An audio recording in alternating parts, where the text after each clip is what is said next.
Yo guys, back again with another F122 setup, and this one is for the Circuit of the Americas in the USA. Now this setup's changed a little bit with a few tweaks across the whole setup, but the main update has come to the suspension and the tyre setup. So jumping straight in, I have increased the front aero a little bit up to 18, lowered the rear down to 24, just to give a little bit more front focus. And then for the transmission, I've gone 65% on throttle and left the off throttle right down at 50%. Is that'll give you a bit more rotation to some of the slower corners through the second to last sector. And then suspension geometry, this is very similar, all the way right on the front camber.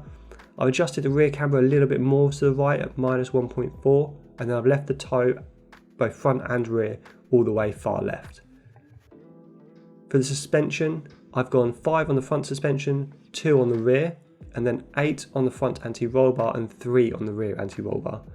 This will promote a little bit more oversteer through the corners, although the car will still be very stable due to the front being stiffer than the rear. And then I've gone with the ride height of 4 and 4.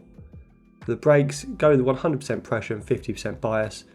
And then for the tyres, I've lowered these quite a lot at the front, go right down to 23.0 on both front pressures, and then 21.5 on both rears, just to keep your tyre temperatures in check. And that'll do it for this USA setup.